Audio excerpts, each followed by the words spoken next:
All right. Well, Kufar Akbar, everybody, welcome to another edition of the Crossing the Crescent discussion group. This is a live stream show dedicated to rightly dividing the truth between Christianity and Islam. We are here this Wednesday night at 5 o'clock. Now, let me just start right here from the beginning so everybody hears this, because I know people just watch and they don't catch it. I'm going to have to repeat this. I'm going to write this down because I'll forget.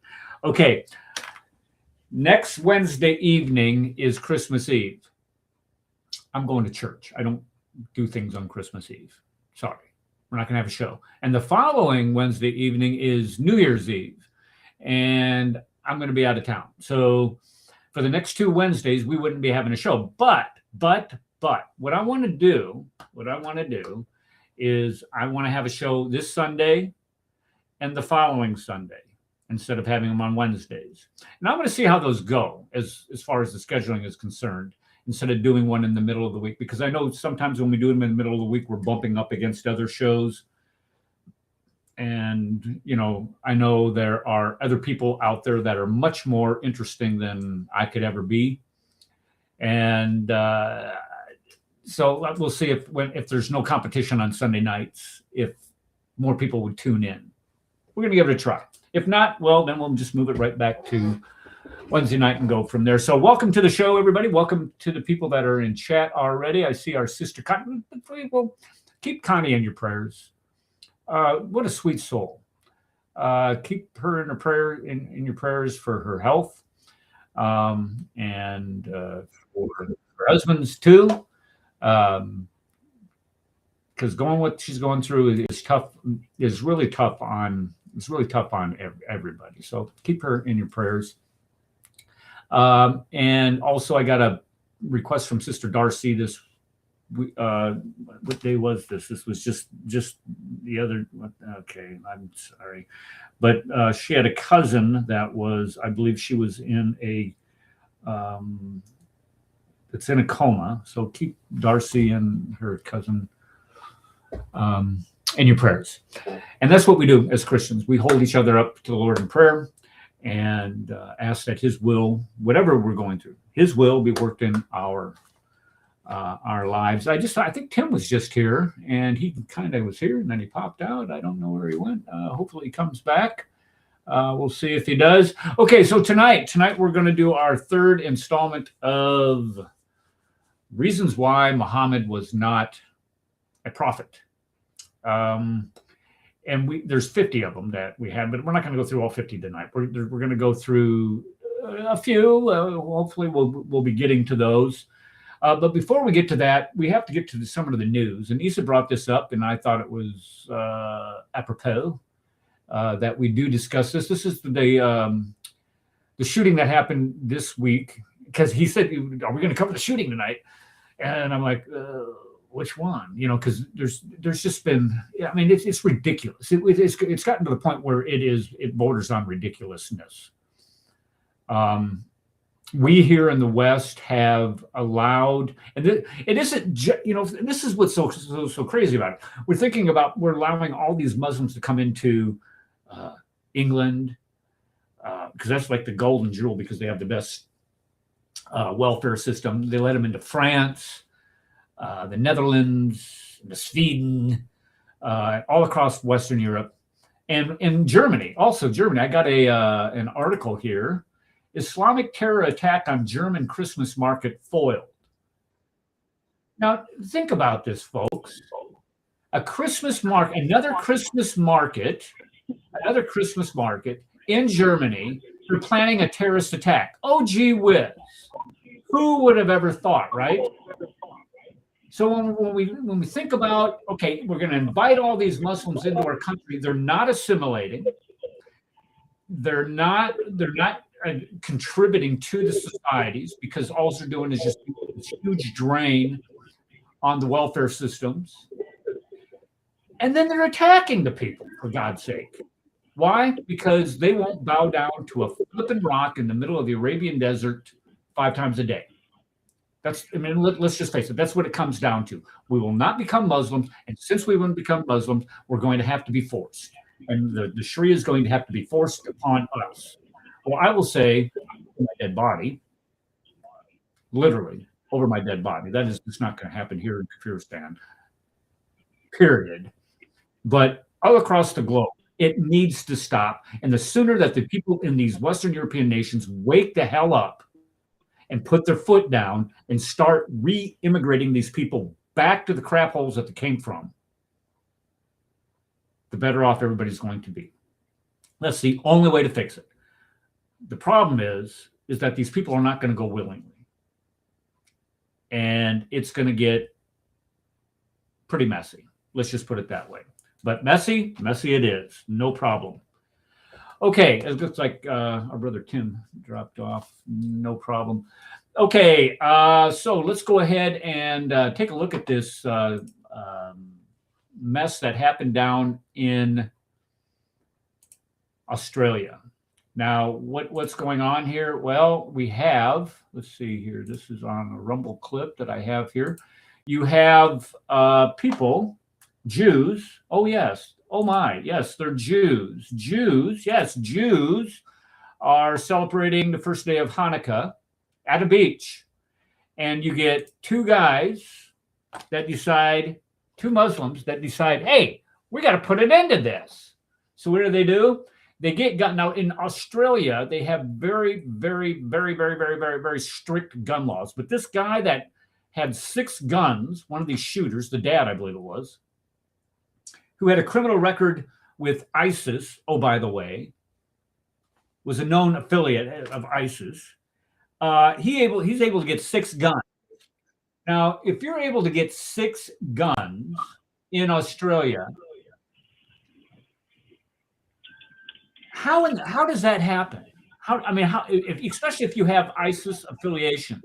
Now, when he was shooting, I thought it was like bolt action or something, but it evidently got some type of bolt action going on where you just charge it, and he's just charging it, shooting. Ends up killing, what was it, 15 of them, 15 people, and Jews, this one little addition. You don't need to import guns. All you need is a good 3D printer. For what? To make your own gun. You hear ghost guns, ghost parts, no serial numbers?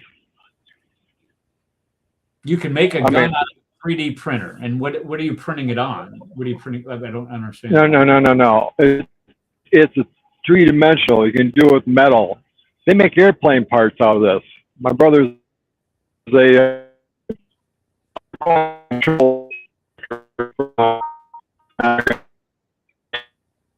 You're breaking up. You're breaking up. Sorry. Breaking up. I heard that your brother was doing something with airplane parts. And I understand the concept where you could go ahead and create a what do you call that? A mold of one, I guess, and do it with that. But the fact is that, okay, we have this happening in Europe. We have this happening in Africa. We have this happening in Asia. We have this happening in North America. And now we're having this happen in Australia. So Africa, Europe, Asia, North America. So that's 5 of the 7 continents.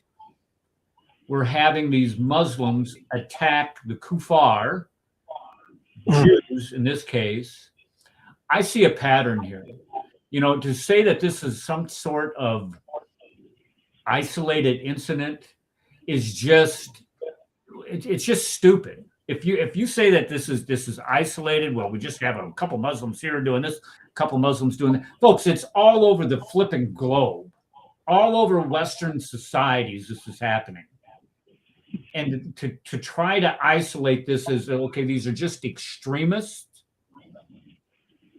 Let's just pretend. Let's pretend here. Let's just pretend. Let's just say that they are extremists, Muslim extremists, and they're radicals. What percentage of Muslims worldwide are radicals, are extremists? Do we have any idea? Some people put it as high as 15, 20%. If that's the case, if it's 20%, That's if you're going to say, let's just go with it. Let's just entertain their thought. You got 2 billion. Let's say you have 2 billion Muslims on this planet. I don't think it's that high, but let's just pretend. If you have 2 billion Muslims on this planet, 10% of them is 200 million. 20% would be 400 million. Am I right on this math? I'm right on this math. I'm fairly certain I'm right on this math. It's pretty bad. Yeah. Let's just say it's 10%. That's 200. The United States Army we only have like 300, 400,000 people on active duty. Maybe 1 million under arms. That's 200 million that are radical. And let's just pretend it's 1%. That's 20 million. Is that 20 million? No. Yeah, that'd be 20 million. If it's just 1%. And where are they getting their ideas from? They're not getting it from comic books, folks. They're not getting it from Hollywood movies. They're not going to Hogwarts to get to read this in some type of spell book. They're getting it from their own holy books, their holy writings, the Sirah, the Sunnah of Muhammad. That's where they're getting these ideas from. They're getting it from the Quran, and they're interpreting this. I mean, if we look at the United States and how many Muslims, newly converted Muslims, go out and carry out violent attacks. Where do they get this idea? I mean, is this just something that just pops up all of a sudden? We don't know. No. It's a common thread. It's a common idea. It happens all the time. And until we get used to this idea of calling this out, calling a spade, evil, it's just going to keep continuing. And until we stand up and do something, this is what you're going to continue to see.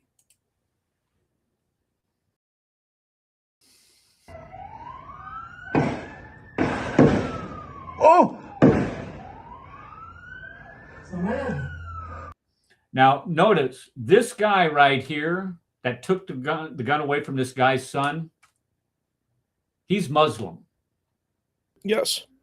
God bless him for having a higher sense of morality than Muhammad did. And look what he does. This guy right here, he's shooting people. He takes the gun away from this guy. Does he shoot this guy? Oh mon gros!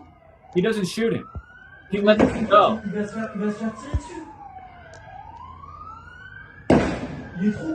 go. Now, watch him. He's going to set the gun down because cops are coming.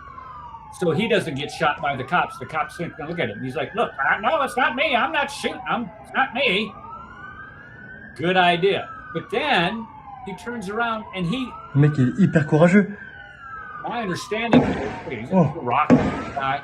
My understanding is that this guy's dad ends up getting shot by a cop anyway. Now look at this guy. I don't know if this is the dad or this is the son here. I think this is the dad. I might be wrong. It doesn't matter. They're both a bunch of bags. Now he's reloading. Look at it. They got all kinds of ammunition and extra guns up here on the bridge. And now this guy, he comes in behind this tree up here. Where is he at? Oh l'enculé, il a pris une deuxième arme. Another guy that comes up here. Now, if you're going to draw down on a guy with a long rifle and you have a handgun, you had better be sure of your target. Now look at him. En gros, il a récupéré l'arme du mec qui... You get hit in the Tu sais, il l'avait pris dans sa main, là. away, and he gets hit again. Watch it. Oui, j'ai vu. Ouais. Good Lord. Mec, c'est un attentat, frère. Eh, il y en a un, il est en dessous du bridge. Now look at this guy. There's a guy with a handgun. Dude, you need to pop him quickly. You're behind the tree, and this guy, I don't, man, I tell you. Ay. It's pretty horrific. It is.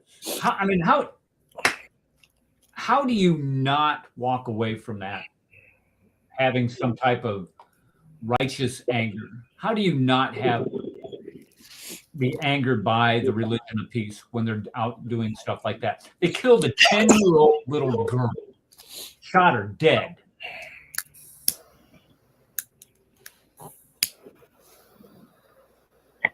And this isn't an isolated. This isn't just an isolated incident. This is happening all the time. This happens all over the globe. I'm going to pull up the Religion of Peace website. This is what happened. It was this event. It was Hanukkah. Yeah, Jews. But see, they can do this. They have. Yeah, there you go. Thank you, Isa, for doing that. Sure. Jews, 98.6, folks. 98.6. Jews and Christians are the worst of creatures. I looked this up this week because I was thinking, okay, you're gonna argue this. Okay, they're the worst because some translations say the worst of beings, and you can be a worst of being and be a human being, or the worst of human beings is what it says sometimes. That's not what it's translated in. The word, the Arabic word, the transliteration, the direct translation of that word is creature. They are the worst of creatures. It sounds like my granddaughter's here. I can hear her outside. They're the worst of creatures. And when, hold on, I'll be right back. You can go ahead. Yeah, it's horrific. It's horrific. It's a very horrific situation. It's a very occluded situation. People are so busy, they're not paying attention, and these pop up, and they drift off to something else because they don't involve themselves into it. Those of us working in apologetics.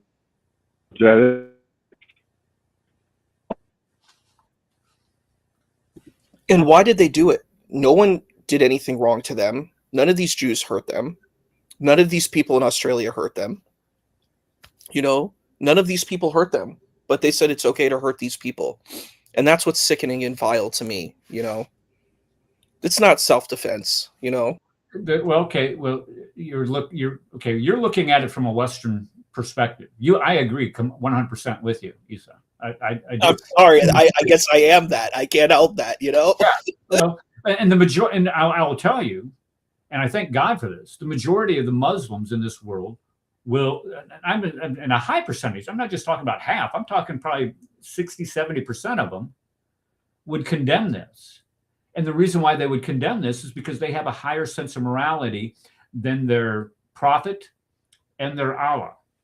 Because it specifically states in the Quran, this is supposedly from God, it specifically states that you are to fight them until they accept Allah as their God and Muhammad as their prophet.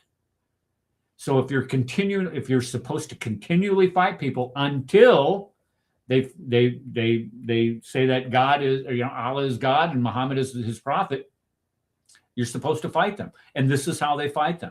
They act like a bunch of cowards. And this is what's weird about Muslims fighting. It's always this cowardly sucker punching that they do. They'll never stand up to you in a straight fight. They'll always, try to knife you from behind, shoot you when you're unarmed. And we saw this with the Hamas holds in Israel. What did they try to do with the Hamas? What did the Hamas holds do? Well, they went in there and they attacked a bunch of Jews that were unarmed, women, children, kidnapped 251 of them, hauled them back into Gaza, and kept them in dungeons in these tunnels, hiding behind schools, hospitals, mosques. So they can't. So the world will be angry if they blow up a school, they blow up a hospital, they blow up a mosque or whatever. Screw those people. And this might sound cold and callous, but I have no sympathy for those people because they celebrated that garbage on October 7th. They were dancing in the streets, calling their moms, "Hey, Mom, I just killed 10 Jews. It's me, your son. Oh, my gosh." And they're like, Dad's like, "Oh, Allah Akbar. We're so proud of you." Nope. Nope. Do not feel any sympathy for it. And what they do is they train their kids from the time that they are born. The first things they teach them is to hate Jews and hate Christians. And this is what it looks like. This is what that hatred spills out into is all of these attacks. You look at the religion of peace right here. Let me just show this on the screen here. The religion of peace chronicles the number of attacks since 9/11. 48,627, folks, as of today. 16, this is that 10-year-old girl that guy killed. What a piece of garbage. And we see all these other attacks. Here's one in Nigeria. There's two of them in Nigeria. Boko Haram killing people. Here's the one in Austria. Here's Pakistan. That's Asia, Africa, Australia, Bangladesh. That's Asia. So, we can go across the globe and look at, we can look at all of the different places that these attacks occur. And it isn't local. It isn't just some isolated phenomenon. This is a worldwide phenomenon. So there must be something in common that everybody, all of these guys share. It transcends their language. It transcends individual cultures. It transcends even their different levels of belief in the Quran. They all get this same idea that killing Jews and Christians, killing the infidel, the kafir, is something that God has told them to do. 48,000 different attacks. That isn't the number of people that were killed. That's different attacks. 48,000. What does that come out to per day? Let's just do some math here, folks. I'm sorry. I'm gonna do this math. Let's just say, okay, so it's been 25 years times 365 equals, that's 9,125 days since 9/11. Let's just say 25 years. Okay. Now, if you take 48,627 and divide that by 928 I said? Well, 5 a day. Yeah, that's about 5 attacks per day. 5 attacks per day.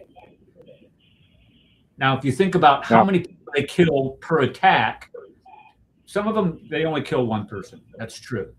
This one, they killed 16. So when you start multiplying that, I'm sure the number is well over. I mean, some of them were over, a couple. I mean, that one in France was 168. The one in Israel was over 1,200. So I'm thinking it's probably over 5. I don't know. Let's just say that there's five attacks per day, 5 people per attack. So that's 25 people a day. 25 people a day for the past 25 years have been killed in the name of Allah. And we don't have a clue yet. We can't say anything about that now, because if you say something, now you have some type of phobia, you're afraid of Islam. Well, I think we have a pattern here, because it isn't just this pattern from the last 25 years. I am reading a couple books right now. Raymond Ibrahim, there we go. Sword and Scimitar, Defenders of the West, Two Swords of Christ.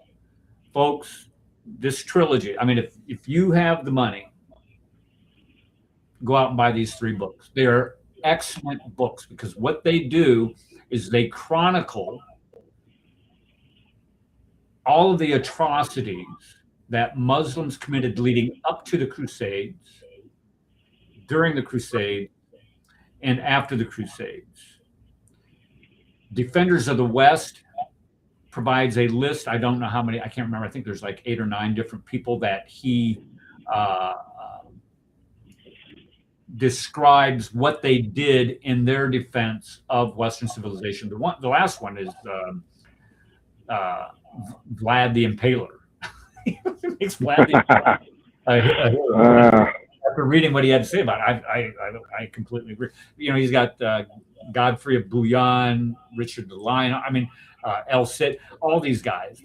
He does a really good job. Anyway, this did not. It clearly demonstrates a pattern of what has happened because of Islam for the 1400 years it's been in existence. Fourth book, God's Battalion. God's battalions. This is it describes the reasons and justifications for the Crusades. What was going on? What were Muslims doing to Christians, folks? It was a bloody world. I mean, I'm not trying to say it was all Muslims, because Christians committed quite a few atrocities also. But a lot of what the Christians did was just simply in a response to what Muslims were doing to them. The imposed slavery, the raping, just the systematic raping of Christian women, and the slaughtering and enslavement of, it's disgusting when you keep listening to what happened for all those years. And it's just continuing. Go ahead. Yeah, froze up again. I don't know if you are out in the middle of nowhere. I can see you're driving. You might want to try logging back in. I'm sorry. I don't know what to tell you. One thing I think it's important to mention, though, is that many of these attacks, the victims are Muslims too. They say you're not a real Muslim. And that's, I think, one of the biggest problems, I think, in a lot of Muslim spaces is you have gatekeeping where people are saying, I'm the real Muslim, you're not the real Muslim, so I'm going to take you out, Well, the biggest hatred besides Jews and Christians that Muslims have are for other Muslims. You look at the Shia and the Sunni split, the amount of warring that goes back and forth between them. Yeah, that's 100%. You're absolutely spot on. And I think their religion even becomes completely different. What the Quran means to these people is very different, or even who the Prophet of Islam is. It's like a night and day person, like they see this person completely different, What do you mean who the Prophet is? I don't understand that part. What I'm saying is some view it the way that you say it, right? Like the way that you can read it from the Sirah and stuff, right? But then other people read it like, oh, he was a very kind person. He was very empathetic. And you could call it selective reading if you want to, but I'm just saying who this person is a completely different person for these camps. They don't see him as the same person, Oh, you're saying some people try to look at the good, okay, Muhammad. They see him as a good person. Thousands of people. He freed a slave. He manumated, or whatever you call it. Manumission, yeah. Yeah. He freed a slave. Manumated, I guess, right? Right. Okay. So let's look at the positive thing. He did free a slave. So that's sunnah. That means that we can free slaves. But then they're overlooking the fact that he enslaved thousands of people. And one of the things that we're going to talk about here, women, how they enslaved women and treated them as sex toys, is essentially what they did. That which your right hand possesses. Yeah, a lot of that's like in hadith and Sirah literature, like you said, and there are a lot of Muslims who are like, we don't even believe in that. Tonight I'm going to be reading off some of the Quranic admonitions, telling them that they can do that too. Mm. So then they probably would interpret it differently. But you know what I'm saying? There's just different kinds of camps here, and that's where you get a lot of tension. But unfortunately, there's a lot of loud voices from these kind of more fanatical points of view that are very dangerous, I think.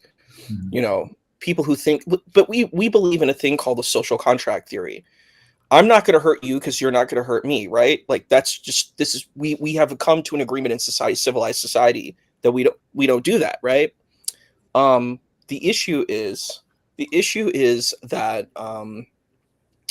if you violate the social contract theory, then you put yourself on the line. So these people aren't very smart. The people who are doing these types of things, they are basically saying, I don't want to live life anymore. If that's their choice, if that's their goal, I think it's a very stupid one, but that's what you get. That's the situation that you get, is that if you violate social contract theory, where you say, I'm going to violate your human rights and human dignities, then you put your own human rights and dignities become forfeit. So that's all I have to say on that. Well, it's the golden rule. I mean, Exactly. Do unto others that you would have them do unto you. Muslims don't have that. They do not abide by the golden rule that Christ taught us. They say, "Oh, we love Jesus." No, you don't. You don't love Jesus. You can sit there and say all day that you love Jesus. They don't even have the right Jesus, for Pete's sake. They have this Jesus that was born of Miriam, the daughter of Imran, the sister of Aaron and Moses. They don't even have the right Jesus. It's just sick, and I'm not going to go down that road. All right, what I want to do is finally get started. 30 minutes into the show, 3 minutes, 40 seconds into the show. Let's go ahead and get into these reasons why Muhammad was not a prophet. Last week, we left off on discussing the Quran itself. Muhammad supposedly received the Quran piecemeal over the course of 30 or 22, 23 years, whatever it was, 610 to 632, the time that he died. And a lot of these revelations that he supposedly received from the angel Gabriel. But number one, prophets did not get their information from angels. Prophets got their information, their inspiration from God. So this idea that an angel recites to Muhammad and Muhammad regurgitates with it, it's foreign to the line of prophets that come in the Bible. It's just stupid. And the Jews in Medina, if it ever existed the way that they say it did, knew better, and they called Muhammad out on it. Muhammad was getting these stories from stories that already pre-existed, and he's putting his own little twist on them to make them divine from Allah. And we can prove it. We can sit here and say, okay, well, this story right here in the Quran is almost an exact replica of this previous known story. And let me just go through this list of them. Last week we started on this road where we started with the infancy miracles of Jesus, where in the Quran, the baby Jesus is speaking from the cradle and saying that he's a prophet of God. He's not the son of God. He's a prophet of God. And he is making birds of clay and breathing life into them. Now Jesus can give life to inanimate objects. But we know that these come from the infancy gospel of Thomas. This is a 2nd century writing. Jesus speaking from the cradle, but in the infancy gospel of Thomas, instead of saying that he is a prophet of God, he says that he is the son of God. That's the only difference that you get there.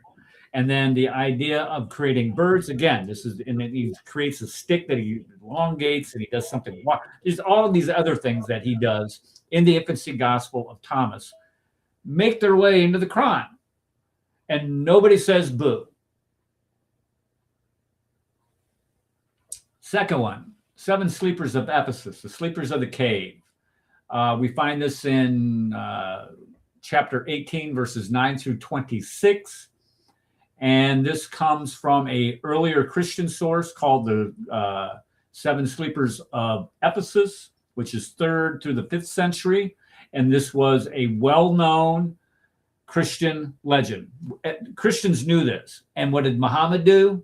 Well, he makes it part of the Quran. This was something that God wanted to inspire, after all, don't you see? Number 3, Alexander the Great, Dul Qarnayn, the 2-horned one, which is often is an often made reference to Alexander the Great, where it talks about where he went to the ends of the earth. He made a wall against Gog and Magog, and I talked about this last week, how it's just absolute baloney. You cannot make a wall between two mountains. It's just, and you can't engineer that. I'm sorry. This is a lie. This is just a made up story. And if it is true, and he made this wall out of iron, by the way, coated it with copper. Where is it? Where does that happen? Where is this? And where is the evidence? Where's the evidence for this? Do we have any artifacts supporting this? And I know you're all shocked. We don't. It's over in Al-Zut.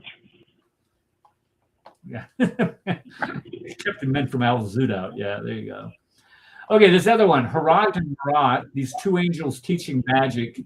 I looked this one up. This is a Zoroastrian story. In the listing here, it said it was pre-Islamic Jewish lore, which may be true, but it has, excuse me, angels descending, sinning, teaching forbidden knowledge, saying it's pre-Islamic Jewish. But when I looked it up, it was Zoroastrian in its origins.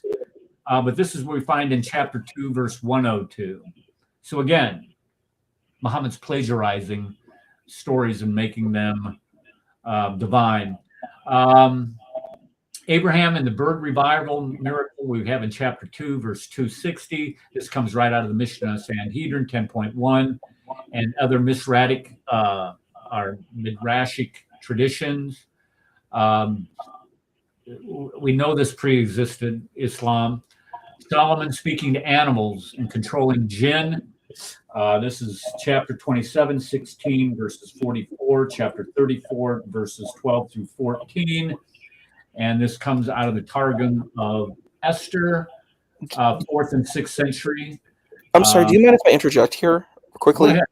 Yeah, I actually wrote a paper on this when I was doing a master's in international peace and conflict resolution. So I wanted to investigate, King Prophet Solomon, and it was really fascinating.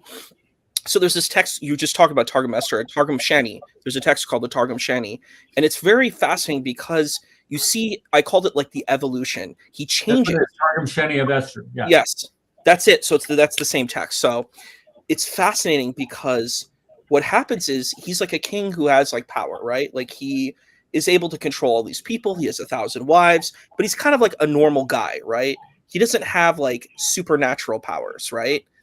But then you go to the Targum Shani, and then you start to see him like he becomes like a Beastmaster. I don't know if you saw the 80s movie Beastmaster, but that's an interesting movie where a guy can start talking to animals and stuff like that. It's from like supernatural stuff that he's able to do that. But it's really fascinating because he is able to start talking to animals and having supernatural powers. And then when we go to the Quran, he's like, able to control jinn, because we don't see jinn in like Hebraic mythology or ancient mythology. This is more kind of indigenous to like Arabia, right? This jinn creature, right? The fire elemental being. So it's fascinating because then you see that he's the king of the jinns, right? And then that kind of influences a lot of people, like the horror movie Wishmaster. I don't know if people want to see that, but that's the idea that the jinn had these kind of powers that people, like when you could control jinn, you could make them do whatever you want them to do. This is where we get the concept of genie, right? So it's really fascinating. So there's a whole evolution of him kind of going from kind of like supernatural to supernatural, where he's able, and you see all these legends where he was able to imprison the king of the jinn, King Ifrit, right? And put him in a bottle and throw him out to sea, right? So it's a lot of like, it's really fascinating to see this kind of movement in narrative and story, But okay, so why isn't anybody calling him out on this? Oh wait, they did call him out. They said, "Oh, you're just telling legends of old." 4 times in the Quran. I'm not going to look it up. I have it in my slideshow. 4 times he gets called out where people are saying, "You're just retelling old stories that we've heard before, Muhammad. You're not a prophet." And so what does he do? He curses them. Well, how dare you say that I'm just making this stuff up and I'm hearing this from stories of old? This is, divine revelation. Allah wants us to know this, but he wants us to make sure that we have the right story. What a bunch of crap. I mean, how can... I don't know. All right. But yeah, this is some, let's see, you have the Testament of Solomon here in the Targum Sheni of Esther. Testament of Solomon was an early Christian text, and Targum Sheni of Esther was Jewish midrash, 4th to the 6th century, and they classify as this Jewish and Christian folklore is all they are. That's all they are. Number 7, Mary given birth under a palm tree. Okay, so here you have, this is from the Proto-Evangelium of James. This is a 2nd century apocryphal writing, where you have, she's giving birth by herself. It's under a palm tree. And you have this miraculous stream appearing. All 3 of them appear in the Proto-Evangelium of James. In the 2nd, so this is a known story. And people are like, oh, wow, that's really cool. That's like a neat story about Mary. It must be from Gabriel or Jabril. A bunch of crap. Then we have, let's see, that was chapter 19, verses 22 through 26. Here we have chapter 5, verse 31, the story of Cain and Abel, where they are, where a raven teaches Cain how to bury his brother's body. And this comes from Perkidi Rabbi Eliezer.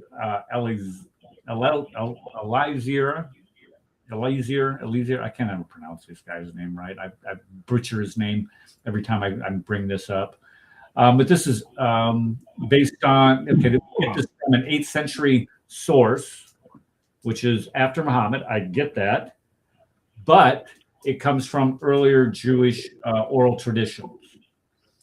And again, this does not appear in the Bible. And if we're talking about oral tradition, that goes back to, especially if we're talking about Cain and Abel, we're talking, something that, can be as far back as, 10,000 years ago. So, come on. Then you got Abraham destroying idols. This comes in chapter 21. This is from the Midrash Genesis Rabbah. This is a Jewish commentary where Abraham is smashing idols and mocking those people who worship them. A known story, pre-exists Islam, makes it into the Quran. Muhammad's passing it off as his own. This next one's my favorite. This is the Queen of Sheba and her dealing with Solomon. This is chapter 27, and it just has verse 44. But there's so many different lines of congruence between this story and the Jewish midrash, the known Jewish midrash. This is 2nd to the 6th century.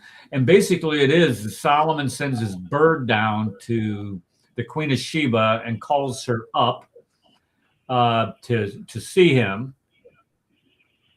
The bird calling up, they're all the same. And then when she gets there, Solomon has this floor made of glass. Both stories have her thinking that the glass is water. So she lifts her skirt up so she doesn't get the bottom of her skirt wet when she steps into the water, which was the glass. And they end differently, but almost the entire stories are the same. If you don't think that this is not a plagiarized text or plagiarized story, then you're just an idiot. I'm sorry. I don't know what else to tell you.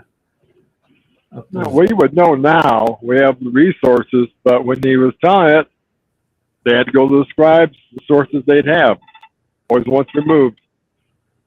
Yeah, you're absolutely right. Yeah, today it's easy. It's easy for us to be able to identify that. But if you look at some of the work that has been done over the last 200 years on this, it's just amazing how these guys were able to go in and find. I'm trying to find the book. I have it here someplace. I can't.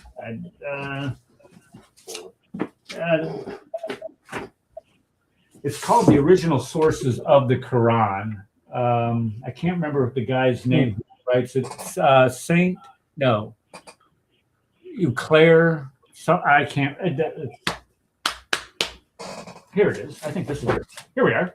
Got it. Found it. Saint Claire Tisdale. There we go. The Original Sources of the Quran. Now this guy goes in and he's able to identify these stories that predated the Quran that find their way into the Quran. And this guy wrote this. Let me see here. This guy wrote this over 100 years ago, if I'm not mistaken. I'm almost certain. But I mean, to be able to identify that, the antiquity of all of this writing when he did write this is just absolutely amazing. Compared to what we have today, today we can go out and we can pull up Grok, Chat GGP, or Google and do a search, and we can have almost instantaneous access. These guys had to be familiar with all these writings prior to this and be able to associate them with the Quran itself before all of this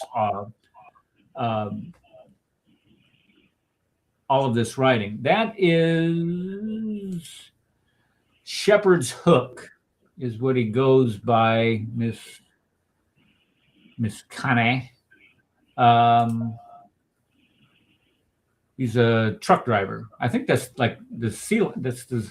Trying to look here. That's like the ceiling of his cab, if I'm not mistaken.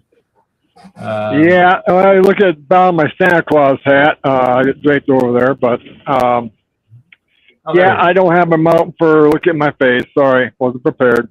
Okay, that's all right. We're glad you're here. Let's see here. Is there any concern on the part of Muslim believers that Muhammad ordered a Jew from Khaybar to be tortured to give up the secret treasure where it was stored?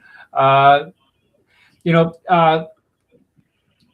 was watching a clip from David Wood the other day, and he was talking about the conversion of Nabil Qureshi.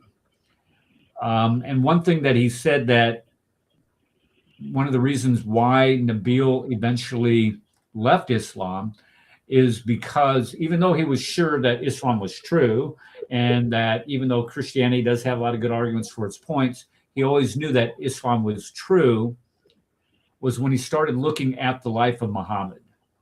When he started looking at these things that Muhammad did in his lifetime, the things that he ordered, murders for people criticizing him, the raping of women, and these stories that came out about torturing this Jew just to get money. So yeah, they do have problems with that. Yeah, say a prayer for Rad. Rad messaged me before the show tonight. He is uber sick and took a bunch of NyQuil or something. He is not with us right now because he's sleeping this thing off, evidently. He's not feeling very well. Okay, next one is the crucifixion of Jesus. We have done entire shows on the crucifixion of Jesus here. We've done, as a matter of fact, I've done debates with people on this channel about the crucifixion of Jesus. Quran chapter 4, verse 157 specifically, explicitly says that Jesus was not crucified and they did not kill him. There is no scholar on this planet, serious scholar anyway, that will say that Jesus was not crucified. None. It's the most attested to event from antiquity. If you're a historian, if you know history, in order to establish a historical fact, to say something that occurred in history. You only need really one source to say that this event happened. To make it, let's say you find a manuscript that says that this battle happened at such and such location. You get one source that says it, people will believe it. You don't have any reason not to believe it unless you get contradictory stories saying that it did not happen. If you get two of them, it makes it almost two separate sources from different people. It makes it almost assured. Three makes it unimpeachable. You cannot, you just can't get around it. You can't say that it didn't happen. The crucifixion of Jesus Christ has 15. That's according to Bart Ehrman. Bart Ehrman says there's 15 separate attestations that Jesus Christ was crucified. Now, of course, you have biblical, you can have the four gospels, the testimony of Paul, James. Okay, you're going to have these, but you also have a plethora of extra biblical sources that say that Jesus was crucified. So what sources are out there that say that Jesus wasn't crucified? Where did Muhammad get this? Well, there's three main sources. The first one is from the Nag Hammadi library that they dug up over in Egypt in the 3rd century, from the second treatise, the second treatise of the Great Seth. And this is a known Gnostic writing. This is a known Gnostic writing that occurred in the 2nd and 3rd century. Notice 2nd, 3rd century. This is over 100 years after the death of Jesus, where we have much earlier attestation that says that Jesus was crucified. And this is a known Gnostic source. The second one is the Apocalypse of Peter. Again, another Gnostic source. And then the third one is the Basilidian Gnostics. This is the people that said that Jesus didn't even have a body. He was a spirit. And you cannot crucify a spirit, because if he had flesh, he would be sinful. And Jesus cannot have flesh, or therefore he would be sinful. And if he did not have sin, he can't have. So in other words, they said he was a spirit, and you cannot crucify a spirit. So all of these stories predate the Quran by centuries. Muhammad ripped them off and passed them off as his own. And this is what we would find in Galatians chapter 1, verse 8, when Paul warns us about somebody preaching a different gospel that they had preached. Let them be an anathema. Let them be accursed. Let them be damned, is what he's saying. And he even goes on to say, this is what's the beauty of it is, even if I or an angel of heaven preach you a different gospel, let them be accursed. You can't get something to fit more perfectly than Galatians chapter 1, verse 8, than that describing Muhammad. Can I make a small interjection? I'm so sorry. Go ahead. Because I was researching those numbers that you were saying, and I kind of wanted to look at it deeper. I was comparing Islamic terrorism to Christian terrorism, and the findings are kind of shocking. They're kind of like really horrific. It said from 1979 to 2024, there have been 66,872 attacks, and there's been 66,872 attacks. I saw a video on that, yeah, where a guy cited that number. I thought that was a little high, but yeah, go ahead. From 1979 to like basically now, but we're not even including this year. But he said 1979. 1979 to 2024. Oh, okay, yeah, that makes what sense. What was the graph of that? Huh? Yeah. What if there's a graph of that? Because you divide that out, it seems like it's a lot lower overall than the 5 per day.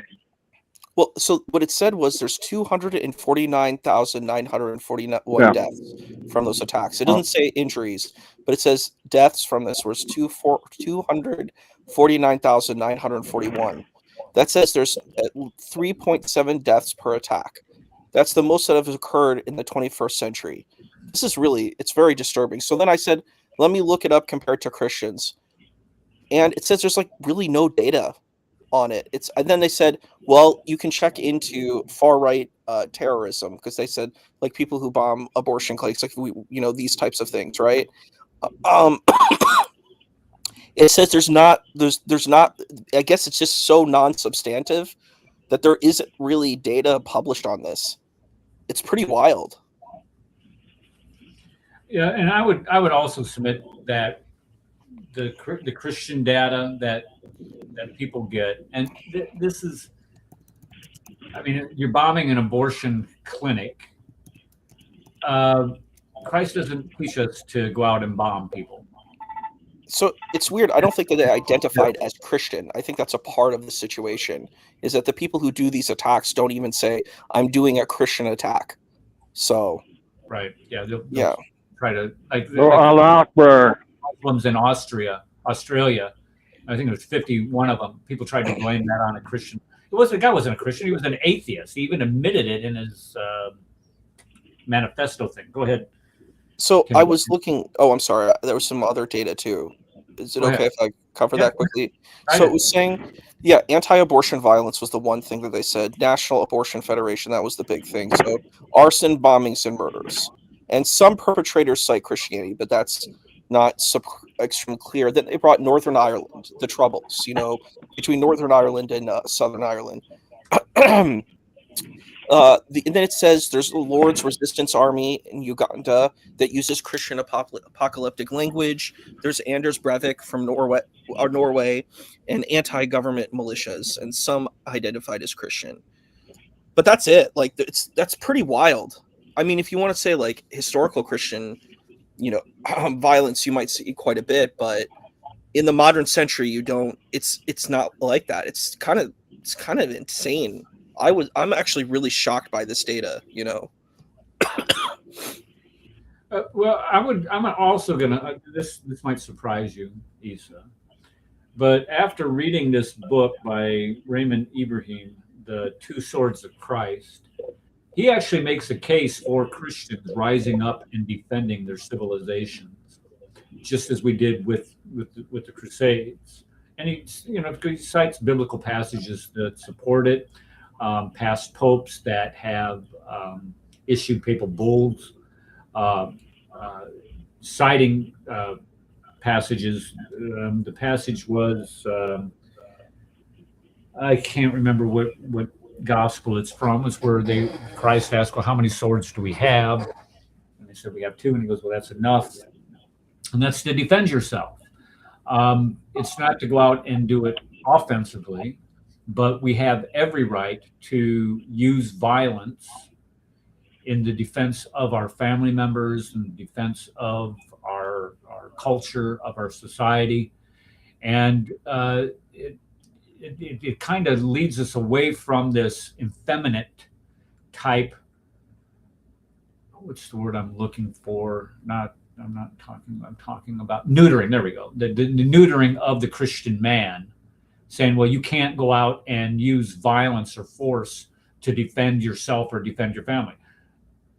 No, that's not what the Bible teaches. That's not what Christ teaches. He's talking about you're using violence to retaliate when you're angry with somebody. That's what turning the other cheek is for. It's not talking about if you have some Muslim coming into your home to do violence against you or your family, that you don't have a right to pull out a Glock 40 and cap his ass when he's trying to do it. You have the perfect right to do that as a Christian. Why? The thing I would ask though, I read this Chick track actually at work. You're familiar with Jack Chick, right? He wrote these little pamphlets, right? Like comic books, Jack Chick tracks. They're like little comic books, like Christian comic books. I don't get out much. Well, they usually leave them in certain places. They're like little yellow books. I'll put it in the private chat, but in the Chick track, it was called The Thief. So basically, this robber comes into the house to steal from this Christian man, right? And basically, the Christian man says, the Christian man kind of pops out while the guy's robbing the house. Then the robber's like, I'm going to take your life now too, because you saw me do this crime and I can't let you live. So the Christian man says, okay, fine. It was actually, I was really shocked by the kind of response in this comic, but he's like, I'm going to go to my Lord. You can't hurt me. And it was like this powerful faith that this man had in this comic, that the robber was like, what are you talking about? You sound crazy. You sound insane that you would, be okay with losing your life. And he says, I believe in, the Lord of Lords. I believe in this. And he said, I have this faith. And so what happened was the robber felt moved by this, where he was like, what is this thing that you have? I feel so much pain and emptiness, and I want this too. And so basically the robber becomes a Christian in this story. And he gives his life to Jesus in the story, and I think that that's an interesting thing, because I think there's far more strengths than violence. I think you can have a lot more power than using violence. I think violence, in my opinion, is actually a weak response. A person who has strength doesn't need to use violence. They can use persuasion. They have many other resources that they can utilize. And I think when the weakest you are at is when you have to implement violence. Look at Jesus in the Garden of Gethsemane. Look how much more powerful he was than the people that apprehended him. He had power in the situation. They did it, even though they had weapons. I think that's my personal opinion, but I don't think using power. Well, that was part of God's plan, and that was the purpose of Christ to begin with, which was to die for our sins. So he allowed that violence. He allowed that violence to be committed against him. So it wasn't showing pacifism in the garden. It was. I don't think that's being passive though. For Christ, but that's not.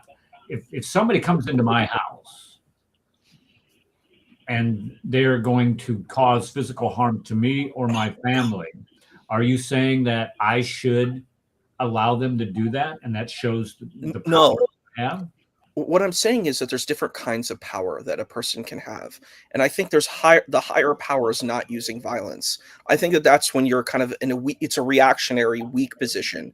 A person who's strong, you can use persuasion, and you could be like, is this what you want to do? Is this how you want to use your life? And I actually think that's one of the most effective tools I see in like Christian films, is where you see like the Christian person who faces a violent person, right? Like a robber or a thief who comes into their house, and they said, is this what you want to do? Or you want to do this? And they said, and instead they transform the person, and then the person becomes a Christian too. And I think that can happen. I think people are people. And I think, you can change people's hearts, even if you're in a violent space. But I think when you respond violently, you're actually in a weaker space. I understand what you're saying. I just don't think that that's strength. I don't think responding in violence is strength. I think stronger people don't have to use a gun when they're faced with adversity. Like, I love the movie Hacksaw Ridge. Who was the most powerful soldier? Him. I forgot what his name was, but the main character is, and he doesn't use a gun. He doesn't shoot. And that shows power. I think that I get your point. You don't have to be, it's not about being passive. You're actually being strong, and you're actually being, what is that word? You're being active. So that's my kind of take on it. Boil it down here, go back to my old bar bouncer days, it doesn't take much of a man to get into a fight. Exactly. You can get out of it. I'm going to tell a little story about me.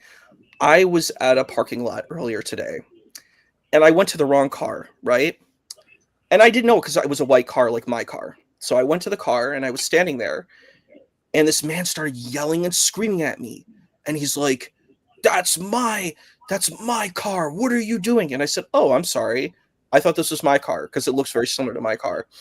And I said, I apologize. And I left, right? Then he started screaming and yelling at me. I'm not even joking. This guy started to scream and yell, and he looked like he was about to throw fists at me. And I said, I'm not playing that, sir. I didn't go and say, like, I'm just going to be passive and like what you were saying and just be like a coward. I'm like, I'm not doing that. I asserted myself, and I said, that's not appropriate. And you need to get, what is that called? You need to have a better qualities. This is not the way to treat people. I said, this is not correct. And then I walked away. There's a proverb. Soft answer turneth away wrath. Exactly. I said, I'm not playing the game. I'm not going to be weak. but I'm not going to go into your violence, because he wanted to fight about me standing next to a car. I'm not even joking. I was kind of in a more shadier neighborhood at the place where I was at, but more like urban area. But he wanted to fight me because I was standing next to his car. Wild, If someone stood next to my car, I'd be like, "Oh, you must be mistaken." That's how I would view it. I wouldn't think the person is trying to steal my car, That's not the first thought that I have, But, it's wild. Well, I'm sorry. Somebody comes into my house in the middle of the night, I'm not going to sit there and try to talk to them. And I hear you. I understand that. Yeah. I just think that sometimes I'm not going to cap somebody for leaning up against my car either. No. I'm not going to start fighting. I think the thing Situation. is, it is situational. I think the important thing is to have wisdom. So the thing is, you want to try to avoid violence. That's the ultimate goal. But I understand that because you could be afraid. It's completely understandable. The thing is, we want to preserve life as much as we can, even with people who have problems in their life. They have problematic lives, and they do things that aren't good in their life, like they go and steal things. We want people to be reformed. That's the ultimate goal for these people. They make bad choices. So that's what I think. Well, you did a good thing Restoration. by walking away from, because people, I don't know, people are they can be irrational, and and a lot of them, they get away with it for so long without people standing up to them. They think that they're almost entitled to do it. You and I both are familiar with a certain imam out of Houston where is he now? Lived his life as a bully, and he's no longer on YouTube anymore. I don't know where he's at, but because he was trying to bully that one gentleman, that black gentleman, in that market, because they're getting food. Got his comeuppance. I mean, people finally said, "Look, you're just an asshole." I mean, you're just a bully. That's and that just clearly illustrated, and that guy did the right thing. He just walked away from him. He's like, "Look," and that's the way of wisdom. That's the way of wisdom. You just say, "Look, I don't have to take this on. That's your trauma. That's your stuff." Because you have these people that try to act like they're alpha men. Like I get your point about like being kind of passive and letting people walk on you. That's a valid point. But there's another thing too, where you have these men who are kind of like artificial and fake, and they act really tough, but they're not tough. They're not tough. They're just talking a big game, but they don't really have substance. Like I see these people like Andrew Tate, for example. You know who I'm talking about, right? Where he's like, "I'm going to get all the girls. I'm going to get all the, I'm so tough. I have all the money." And I'm like, that's not a valuation of a good person. Like a good person is a person who volunteers, goes to soup kitchens and feeds the unhoused, takes care of their family. That's a noble, good person. You know what I mean? It's not a person who goes and, gets all the girls. That's not impressive. I always had a little game I'd play. I see somewhere with a no fear bumper sticker on. I'd have to find out what they're afraid of. Usually took me less than 2 minutes. And that's a valid point. We all are afraid. It's a part of being human. And like, Amen. I understand what Brother Eric was saying about like, if someone comes in your house, that's scary. You don't want your family to be attacked, but sometimes we have to understand some people have mental illness. In this country, we have so much mental illness. And we don't take care of these people. We just allow them to walk the streets. Some of them, defecate in the street because they shouldn't even be out on the street. They have all the substances that they're taking, and they're very mentally unwell, and they shouldn't be going out on the street. I think they should be in a place like an asylum. Like I think that we should have those, because some of these people, they can't help themselves. I can't. Like which reminds me, I'll be in California in about half an hour. I'm sorry. California. I went out to California last summer. We were out right on Hollywood's Walk of Fame, and my wife and my daughter and my grandkids got out of the car and they went to walk down there. I had to stay with the car, and I'm sitting in the Suburban. It's a big truck, and a guy, homeless guy, literally walks right in front of between my vehicle, and there's a bank that's sitting right there. This bank, and he squats down and takes and defecates right there in front of me. Yeah. And are you kidding? And just, I get it. You know, these homeless people, they're everywhere out there, and that's you're driving out there. You cannot be too careful when you have the way that they survive is they survive by stealing. I mean, they steal from you, and in order to steal from you, a lot of them will do physical violence to you. So you have to be able to. This is. I'm usually pretty small government, but in this case, I think these people need to be, I hate to say this, like involuntarily housed. They need to be in a system where they're having their medications. They need to be away from regular society because it's dangerous. Yep. You're not safe. And the thing is, yes, it might cost money, but you know, it's the more moral thing to do than let people wander the streets. They can't take care of themselves. They can't feed themselves. You know what I mean? Like it's a danger to everyone. It's a danger to themselves. It's a danger to everyone. And I had a conversation with one person. They got mad. They're like, how can you involuntarily detain someone? It's so wrong and amoral. And I'm like, it's amoral not to. These people can't help themselves. And they're going to hurt you because, you know, they don't necessarily have all their like ethical, they don't have like us, we have like biological things that allow us to stop us from doing certain things, right? Some of these people, they have mental illnesses where they can't help themselves, you know? They might be sociopathic or psychopathic, borderline disorder, you know? They have all of these issues and they need to be put in a different place. And I think that is a good investment, you know? And I think it actually costs less to the state to have these people put in a different place. But I think that this is the thing. You're correct.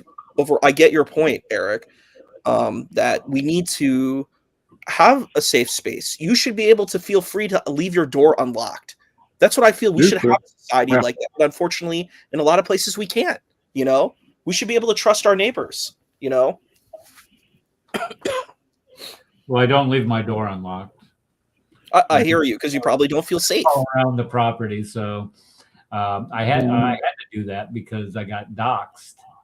I had to lock it up, which is, you know, I'm not complaining. Wait, you got doxxed for this, like for having these conversations, for having freedom of speech and having your opinion. That's what you got doxxed for, right? You didn't hurt anyone. You didn't attack anyone. You said, I have an opinion. You may not like my opinion. You can have a debate with me. You can have a discussion with me. But instead the person says, I'm going to attack you and try to ruin your life because I don't agree with you. Yeah, that's something I'd say. That's cowardly. That is a cowardly move to go and say, I'm going to, you know, reveal your personal information because I don't agree with you. You know what? Make better ideas.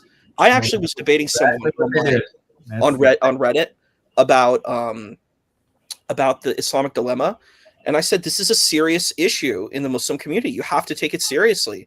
I'm writing a thesis on it. I think this is super important for Muslims to engage. You have to look at this dilemma. But instead, they're like, no, there's no dilemma. And then I watched it and he said, here's a YouTube video. And I'm like, none of these people are scholars. None of them have done research. And this is where I feel a lot of the Christian debaters do a lot better than the Muslim debaters is because they're actually reading scholarship. They are going and saying, let's look at what these scholars say. And when I listen to the Muslim debaters, I'm like, where's the scholarship? It's only attacks against Christianity. I'm like, no, you have to defend Islam. You can't. Also, if you attack Christianity, you're shooting yourself in the foot because your premise is that you believe that Jesus is a part of this lineage, right? So you have to connect it to Christianity. That is what a Muslim has to do. You have to do that. You have no. Attack only another religion is a weak dynamic instead of defense because the other side keeps improving their defenses.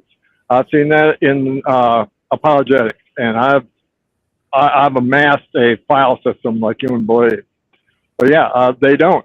I've tried to get them to back any of their claims in exact wording like they demand of us, and no, they have to lead the conversation. Yeah, it's been shocking. I've very like in these conversations, it's very asymmetrical. I went to modern day debate. And the Muslims really just didn't do good. Objectively, they didn't do good. Because I'm like, all they did was like, I'm going to attack your thing, Palestine. I'm like, that's a political situation. And if you're trying to make it religious, it doesn't go in your favor, because you're like, well, Jews are imperialist colonialists. And I'm like, well, then that means you're an imperialist and colonialist too, because how did this place end up becoming Muslim? It's not just by love and kumbaya. It's by coercion. It's by these types of things. Like, you have to be honest, and political adjustments happen because there are political powers at play that, of course, you're going to become the religion because you want benefits. So that's what even if you say it's not violent, it's still coercion. That's not a good thing. You don't win in this situation. You don't get the moral upright position to say, well, they did this bad thing, and I'm not going to take accountability for my community's actions from the past. I think it's dishonest and it's asymmetrical. And it's just there's a lot of asymmetry in these conversations. And I was just like, you have to be honest. You have to be accountable. If you're a Muslim, you have to say, look, there's all this violent stuff that's going on. And I have to just be open. If you're an honest person, you're like, I want to be noble and good in my religion, I can't accept these things. But when I was just hit the nail on the head. A lot of them, the Dalganists do not want to be honest. But they don't call it lying. They call it deception. There is the rub. And please call them Islamofascists, please. It's more accurate. It really disturbs me, like, when I see some of these people and they're like, and I was on this Reddit, I was telling you, and I was debating this guy, and he's like, Muslim Lantern is so brilliant. And I'm like, brilliant? Muslim Lantern is brilliant? I saw him debating Jay Dyer. It was horrendous.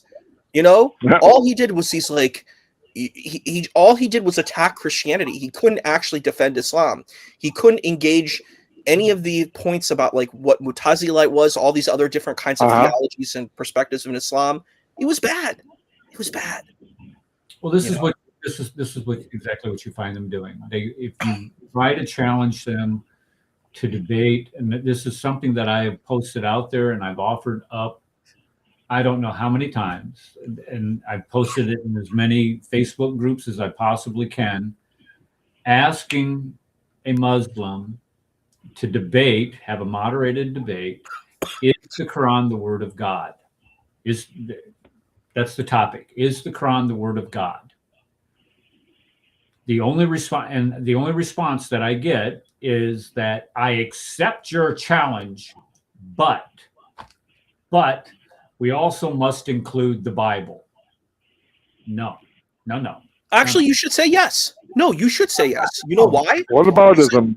You have an easy defense against that. That would be the only thing that the debate would be about, was you trying to defend the Bible. I'm not going to sit here and try to defend the Bible where they say that Jesus was never crucified, or they say that we don't even know who wrote the God. I'm not going to sit here and try to defend that. The idiots. But you have an easy position on this, bro. This is what you say. You will not defend their faith, and I have continuously asked them, let's have this debate. Is the Quran the word of God? Period.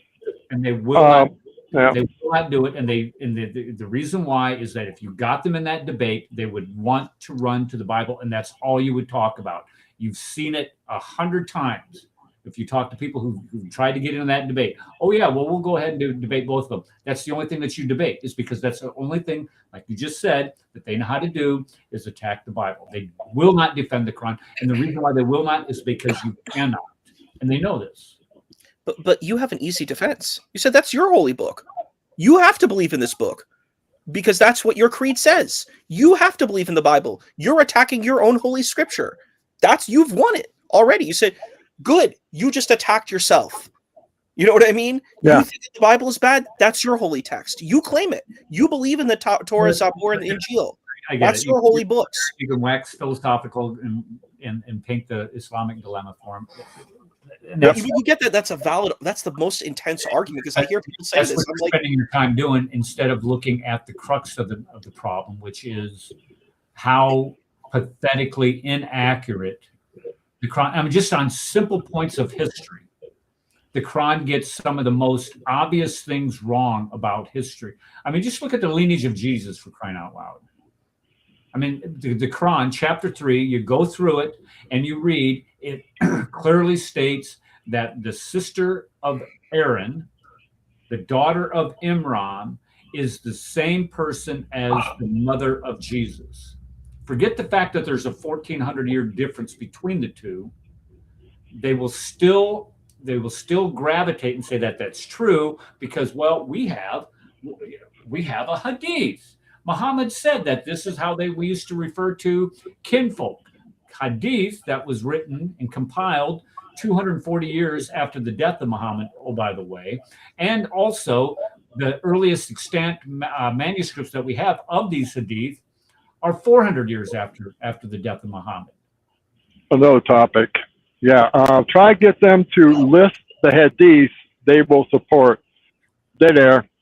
Mic drop. Yeah, well, we saw that with the Imam when he debated David Wood about. As a matter of fact, if you watch the end of the outro from this show, it has that Imam Kenny Bomer saying that people were inventing hadith.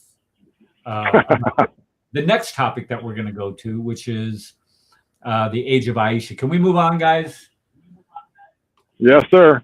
Okay, I just want to throw a couple more out here of the errors that we have from pre-existing stories that appear in the Quran. You have Abraham being thrown into the fire. This is Midrash Genesis Rabbah. He's been thrown in the fire, chapter 21, verses 68 through 69. This is actually just a misinterpretation of the word The word in Arabic evidently means fire. So they misinterpret that Abraham was called out of the land of of the Chaldeans. He's brought out of the fire. So they misinterpret it's plain as the nose on your face, but they believe it. You have a Samaritan helping create the calf at Mount Sinai. Mount Sinai. I love that one. Yeah. Mount Sinai occurs 1400 BC. The Samaritan people do not come into existence until a minimum of 722 BC, 700-year difference. The people of Ad and Thalmud, these are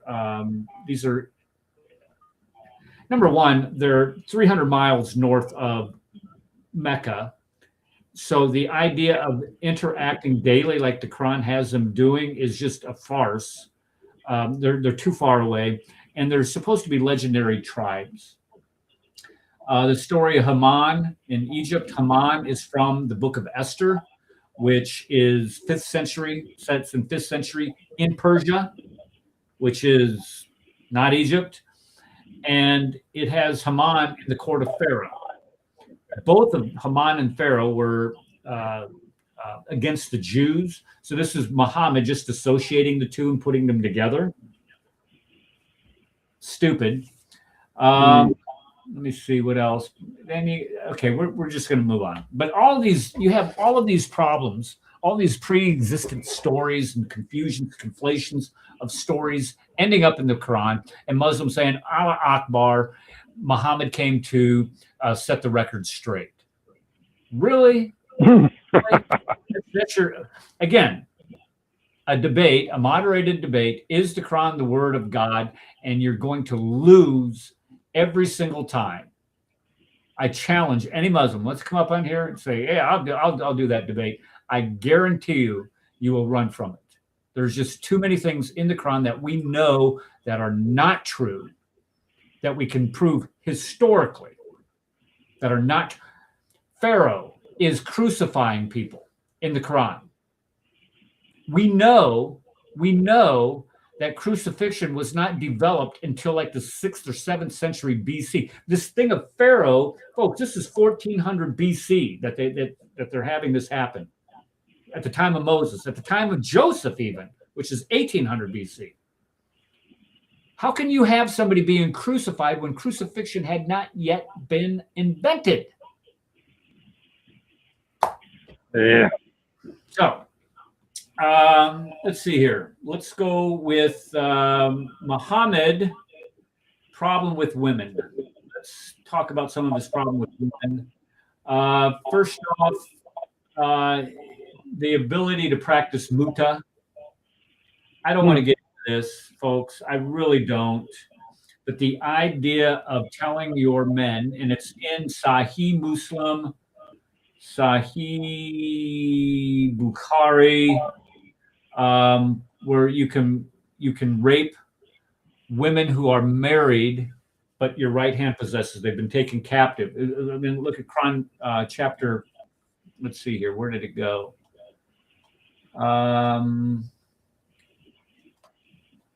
I don't have it in front of me. I am so sorry. I do not have it in front of me.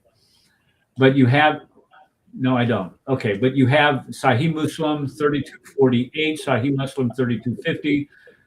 We used to do these during the lifetime of Allah's Messenger. Umar then forbade us to do them, so we didn't revert to them. That's muta marriage, where you can marry somebody, a woman temporarily, and pay her a sum of money. We call that prostitution. Yeah. Let's see here. This next one, the number of wives Muhammad had. He had 12. He had 15 wives. Let's see. This one, he had 11 wives at one time, and the Quran says that you can only have 4 wives.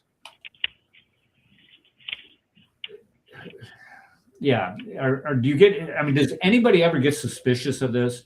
Where you are giving, you tell everybody else you can have them, and think about it. You're telling people that you can have more than one wife. What does Christ teach? Have you not heard that God made them male and female at the beginning, and a man will leave his parents, and the wife will cling to his husband, the two shall become one flesh? It doesn't say anything about 3 or 4 women becoming one flesh with the man. Nope. God never ordained men being married to multiple women. Polygamy. He's never ordained that, ever. But yet here in Arabia with Muhammad, we get this provision where you can marry not just 2 wives, not just 3, but you can marry 4. But Muhammad, being special, he gets to marry as many as he wants. It says here that he had up to 15 wives during his lifetime. Yeah. It says 33. Yeah. Man. It says here in Quran 3350 that Muhammad could have as many wives as he wanted. Boy, that really sounds suspicious to me. Could be him. Taking it up as he goes along. Okay. Now here's my biggest problem with Islam is this right here. What they do to little girls.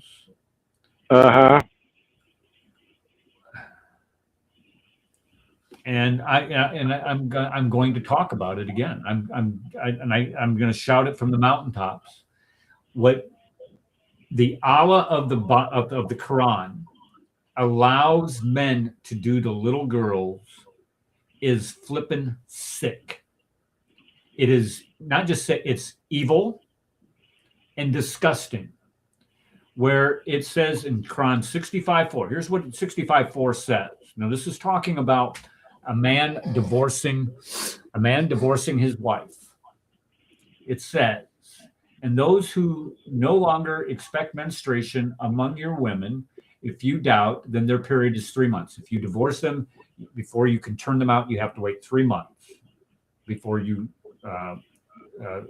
kick them out of your house. And also, right here, and also, those who have not menstruated. So what does that mean? Yep. What does that mean? Oh, well, did you know? I mean, this is Sheikh Uthman. Did you know that there's some women that just don't menstruate?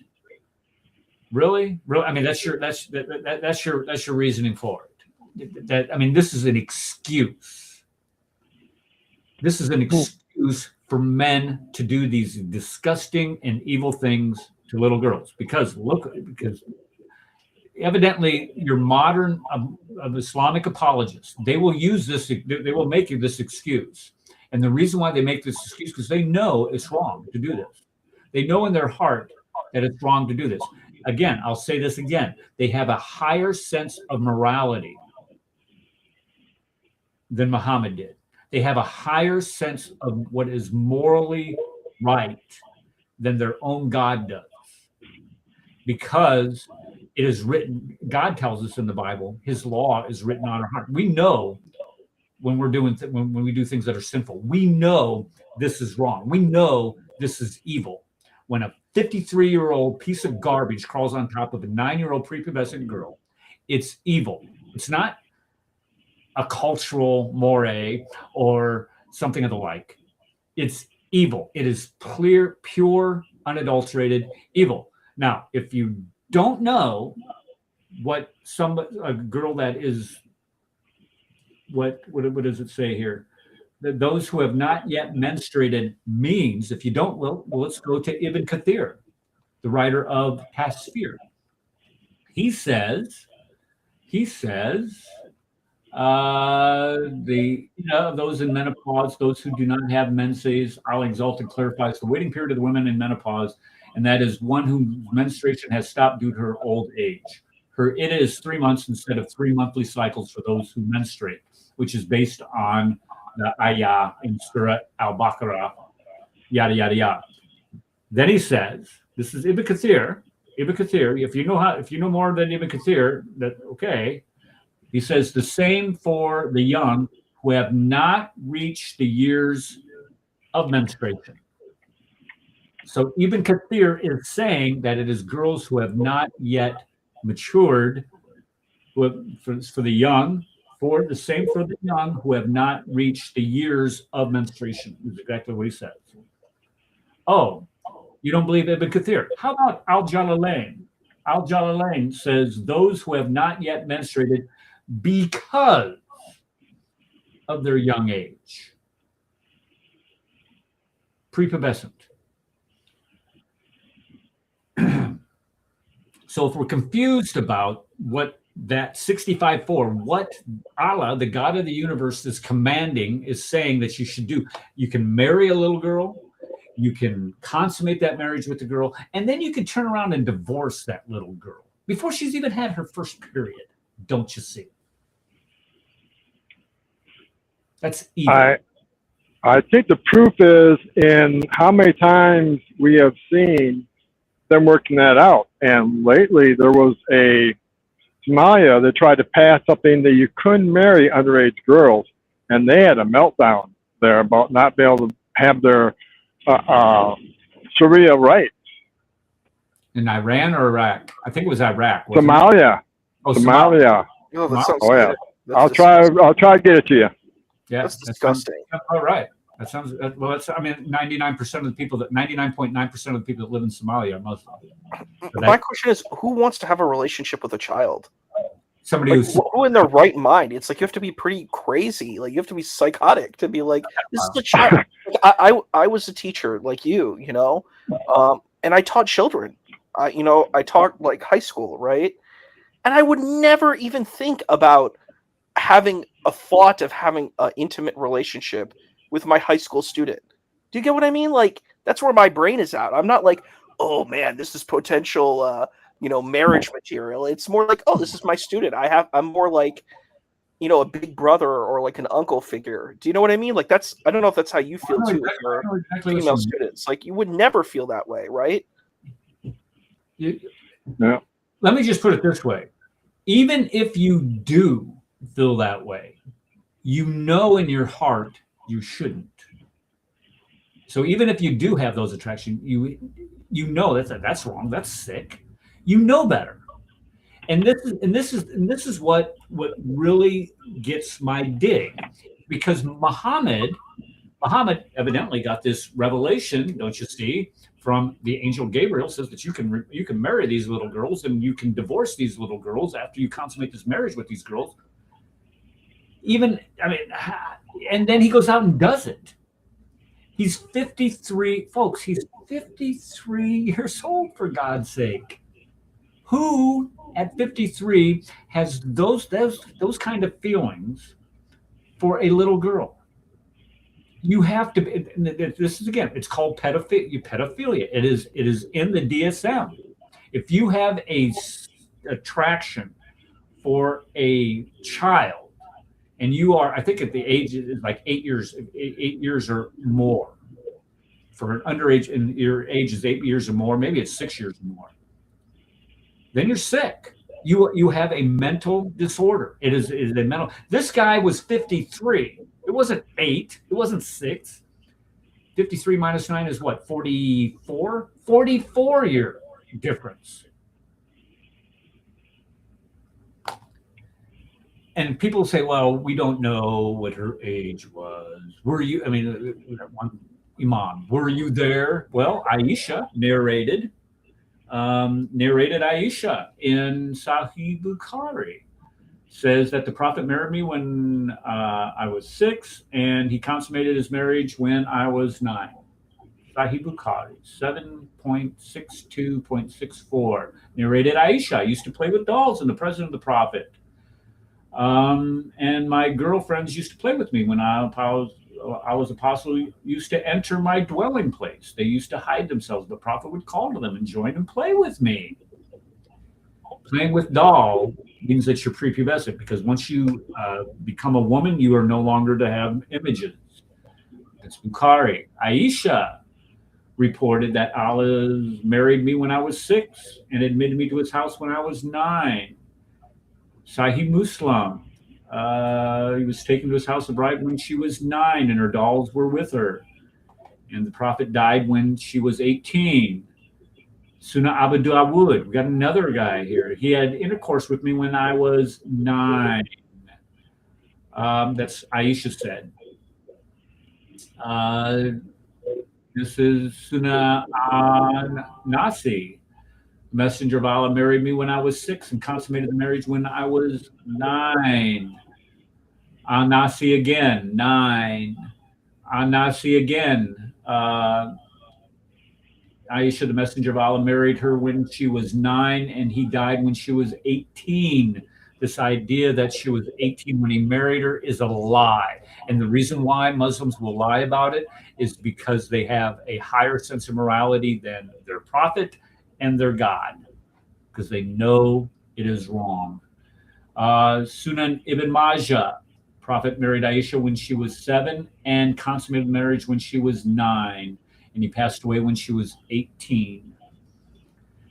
Ibn Kathir, the Prophet married her when she was 6 and consummated the marriage at the age of 9. This is Ibn Kathir. There is no dispute among anyone on this matter. Ibn Kathir, let me put this up here on the screen so you guys think I'm making this up. You can write this down. If you want this, you just let me know. Where did it go? Right there. Boom. Ibn Kathir. Right there. What's this other one? This is Askalani. Askalani, the playing with the dolls, says it's forbidden, but it was allowed for Aisha. At that time, she was a little girl, not yet to reach the age of puberty. Folks,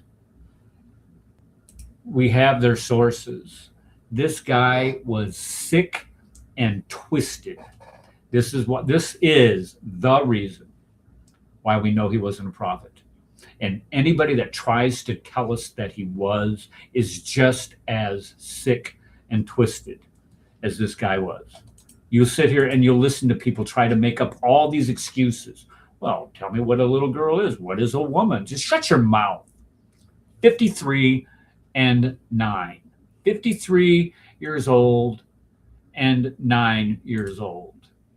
If you can't understand that, then you're sick. You have that same mental illness. No. How old was Joseph? How old was Joseph? Oh. That's all you guys that You know that this is a bad argument. Every time I hear this argument, I'm like, you're insulting your own tradition. And I think you need to hold on to that, Brother Eric, is that if Muslim people are telling you they're insulting the Torah, they're insulting Talmud, they're insulting the Gospels, they're insulting Psalms, whatever, any of these, what would be holy scriptures for Muslims, it's like you're attacking your own stuff. Why are you angry? I'm not upset about what you're saying. You're shooting yourself in the foot. you're hurting yourself because the Quran quotes the Talmud. They're denigrating their own trusted sources. They're attacking their own holy scriptures, because the Bible is their holy scripture. The gospel is the scripture of the Muslim. Whether you want to accept it or not, that's what it says. It says the Injil. What is the Injil? It's the Gospels. That's it. Right. Yeah. They play stupid with it. Well, we don't know what the Injil is. Well, if you say that, then you face a worse situation. Are you saying that God is a deceiver? That's a very bad position. It's not a winning position. Every time they use this Injil crap, it's in the Injil. Well, number one, where do we have anybody referring to an Injil that is not accepted as the fourfold gospel? Who in history do we have referring to that? And the answer is nobody. Nobody refers to a gospel, a separate gospel given to Jesus. Nobody. The only person that does that is Muhammad. And that's 6 centuries after the death of Christ that we finally learn of this Injil. You know where he got it? He got it from this book right here. Let me pull it down. Right here. This is where he got it. The Diatestron by Tatian. This is the gospel. But you do understand the synthesizing of all 4 gospels together. That's where he got this. That's his understanding of it. But you do understand, according to ancient classical scholars and the Prophet of Islam, is that the point is that it they said that they believe in the gospel. It's not like, oh, there's some other gospel that doesn't exist, and I think that it's very strange when I hear this. Like, when I grew up, I never heard this, like, around the Muslim community. I've never heard, that the Bible is corrupted. Like, I've never heard that in my life. And it was really wild to kind of hear it now.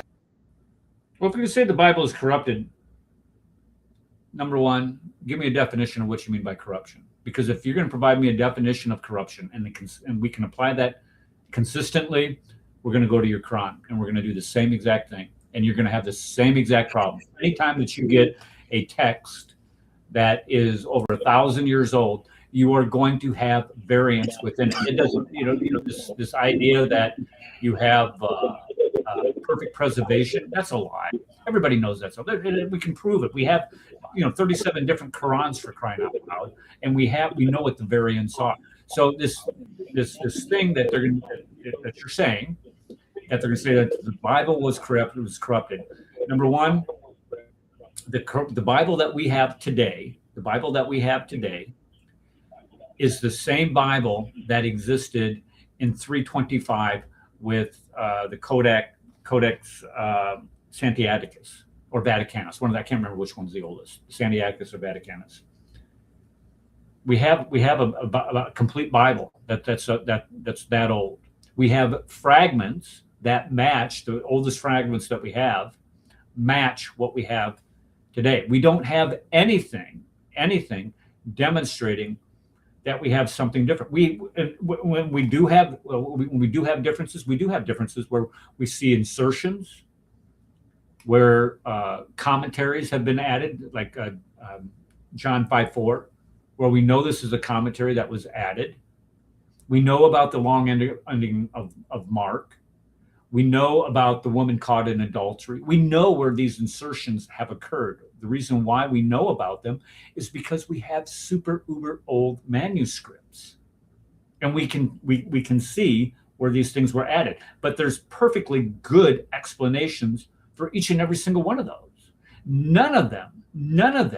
Let me say this one more time. Just so none of these insertions, these variants that we have in the manuscripts does anything to the core beliefs of the Christian faith. Nothing to the core beliefs of the Christian faith. Death, deity, resurrection. There's nothing that we have out there that doesn't say that Jesus did not, in our Bible, any manuscript, biblical manuscript, that says that Jesus did not die on the cross. Nothing. Every single one of them says that he died on the cross and he was resurrected and that he's the Son of God. Every single one of them. So you want to sit here and cry and snivel and whine and moan about, oh, no, Quran, just shut up. You have no idea how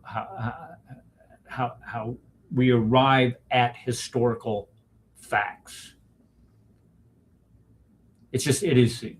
Okay, we're going to do one more. Well, I tell you what. Let's just do a couple more of these, and I'm just going to cite. Do you mind if I say one more thing about what you said? Is that okay? Yeah, go ahead.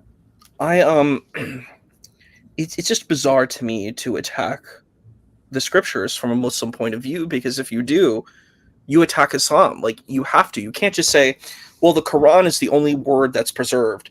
I'm like, did God, from this theological perspective, I'm trying to wrap my head around it because I never heard it until as an adult, right? Especially engaging with Islamic thought. This idea that, God revealed all this stuff, God allowed for all the stuff to be distorted, and then God decided in the 7th century that this holy manuscript is going to come, and it's going to be the only word of God that will be preserved. That's utterly insane. It's utterly stupid. I'm like, are you kidding me? Is this what you believe is God? Like, do you believe that God just says, here's these holy words, and you know what? My little puny creatures can come in and just destroy my divine word? You got to be joking. You've got to be joking if you have any kind of theological caliber that you think you can pass this off. This is why this thing is such an important question, because that's the core of it. It is an indictment against God. You are trying to make an indictment against God. You're saying God messed up. That's what I'm hearing. Am I wrong? No, and it makes zero sense to make that argument. Since the Quran has been perfectly preserved, that means that it's the word of God. And I've said this several times on the show. I hope that the Quran, I want the Quran to be perfectly preserved. I know that might sound a little odd, but I do. I want the Quran to be perfectly preserved. And the reason why is I don't want these guys to be able to worm out of the fact that it's wrong on so many different things. So if it's perfectly preserved, it is a perfectly preserved book that has a ton of errors in it.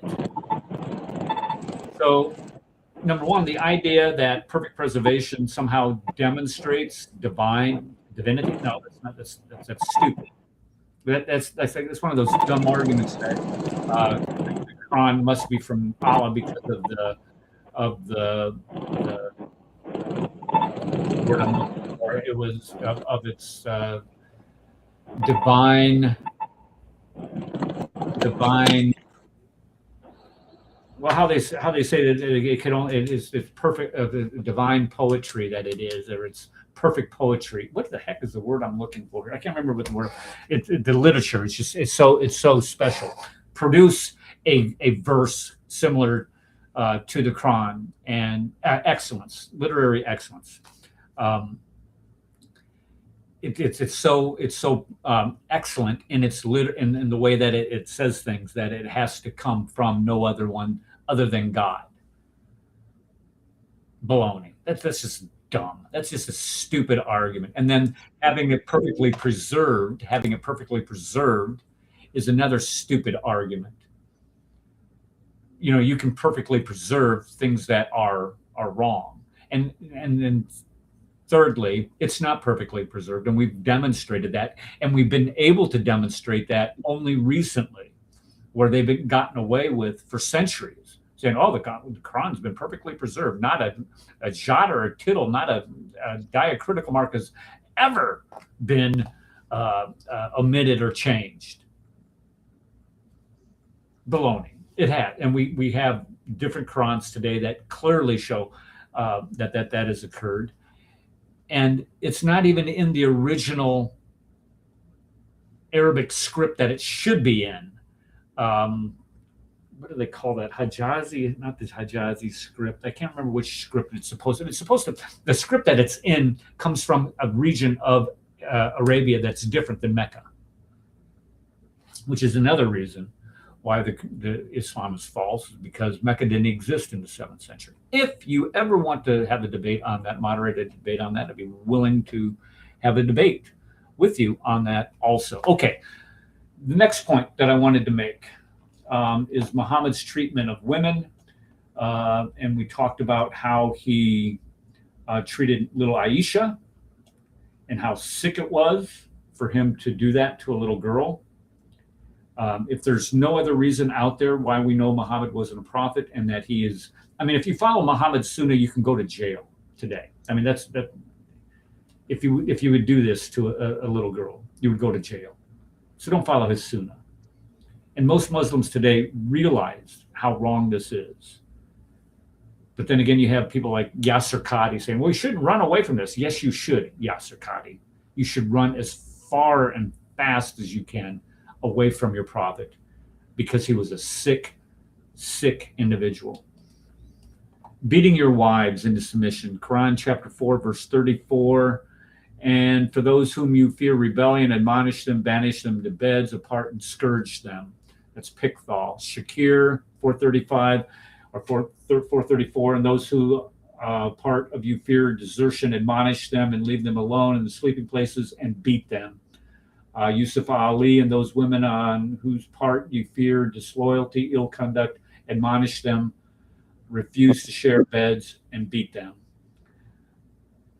You can beat your wife. Rape female captives, and this is who your right hand possesses. This is chapter 3, verses 1 through 6. Believers, those who humble themselves in their prayers, who avoid vain talk, who are active deeds in charity, who abstain from sex except with those joined to them in marriage bond, or whom their right hand possesses. Chapter 7, this is the Allah of the universe is saying that you can do this. It says, chapter 70, verses 22 through 30, except with their wives, who guard their chastity, except with their wives, and whom their right hand possesses. This is the God of the universe saying that you can do this with female captives. You can do this to women who you capture in war. Chapter 33:50, and those whom your right hand possesses, out of those women, listen to this. This is important. O prophet, surely we have made lawful to you your wives, whom you have given their dowries, and those whom your right hand possesses, out of those whom Allah has given to you as prisoners of war. Allah has given these women to Muslims who are prisoners of war for their sexual gratification. The God of the universe,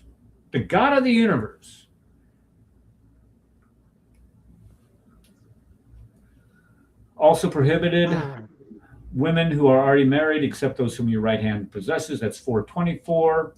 Then you got Sahih Muslim, Bukhari, Muslim, all saying that you can do this to women whom your right hand possesses. It's become widely interpreted now. What's that? I've seen a couple reports where they've had a rapist up and they says, well, in his country, he can just grab any woman off the street and rape them. Well, I think they mean the ones without hijabs, but yeah. There've been 2 recently over there in Europe. Yeah, and this again, you're absolutely right. They're using this as a defense. You know, we have the right to do that. If the woman does not hide her chastity, we have the right. As a matter of fact, we have the what's golly? I can tell you, I'm having. When you talk all day in class, you kind of run out of words. I'm sorry. Yeah. We're responsible. It's our responsibility to ensure that these women are raped for not guarding their chastity. It's sick. If the Allah of the universe gives a woman a prisoner as a prisoner of war, if you're captured in war, and he gives you to a Muslim so you can rape her, that God is sick. That's just evil. Okay, then we have Muhammad marrying the divorced wife of his son, not even Zayd, not even going there. I mean, how sick is that? I have a question. Like, if that were you, if you were in a situation and someone said, you can have this woman and you're married to someone, wouldn't you feel like really sickened by that idea that you would want to have intimate relations with this person who's Adultery. It's called adultery. but I mean but it's even deeper than that, because it's like this is like sexual assault too. This, I would call this like rape, this is like a sexual assault. I mean, there's no other way to classify it. It is rape. Because like I don't know if the woman is captured, this woman does not want to have intimate relations with you. Like that's just clear. You know what I mean? So I don't know, like if that was me, even if I wasn't married and I was put in a situation, I was a soldier in the battle, and they said, this is your spoil of war, you can have this woman, I'd be like, no, I can't do that. I can't ethically, morally do that. I would feel so evil and bad if I decided to do that. I don't know, like, yeah, we all have desires as men, right? But we're human too. We can control our desires, right? We don't let our desires rule us. We have to rule over our desire, right? This is what they're doing. They're sanctioning. They're providing a divine sanction to act out on your sexual perversions and your desires. That's what Islam is. I mean, what happens? Moral discipline. There is no moral discipline. You're absolutely right. What happens when you die? If you die a martyr, you go to heaven and you get what? You get 72 verses. But would you want that? Like, curiously enough, like that sounds. No, when really I get to awesome. heaven, I want to worship God. I want to be in communion with God. I do not. I want to be free from all of my physical desires. Everything that I want was going to be spiritual and loving, to be in the presence of God. The last thing on your mind to me should be the idea of perpetual intimate relations, and I don't know. That does not sound appealing. You can have that in this life. If you really had that desire, you could have you could have as much intimate relations as you want in this life. But I'm like, is that good? Is that right? I don't know. Like, as a man, that just doesn't. It troubles me. It troubles me to hear that would be. Well, we all have those desires. I mean, when you look at it, when you look at women, you have that. You tend to lust after women. That's what men do. I mean, we're just visual. It's controlling that is what sets us apart. We don't act out on it. We don't act out on our desires. You can have a desire, but acting out on it. It's like, let's say you get angry at your boss, and you're like, man, I would like to hurt that person. You don't actually do it. You know what I mean? Like, well, let's say you have a car. I'm going to come over and beat you over the head so I can take your car away from you. That's so I don't have to work for it. It's called humanity. This is an excuse where you don't have to exercise our humanity with one another, and you can act out and be and do the cruelest and most inhumane things to women. This is a great example of why we know that Muhammad wasn't a prophet, and then that this God that he describes in the Quran and in the Hadith literature is not the God of the Bible. It's a demonic spirit influencing Muhammad to do these things and to say these things. There's no other way to describe it. I wanted to share something with you too. There was this movie. It's like a horror movie. It's called 28 Days Later. And basically in the movie, people are affected by this virus and they become zombies, and most of humanity is gone, when the movie takes place. And basically the part of the movie, it kind of shows where humans can become evil, because if they don't have rules and laws guiding them, they can become really evil people. So basically what happens is these three people are traveling together, these three humans. There's a guy, there's a young girl, and there's an adult woman, right? And they're in Britain, right? And they get to this place where there's like a military outfit, right? And then basically the military men say that they want to assault these two women because it's the end of the world and we need to reproduce.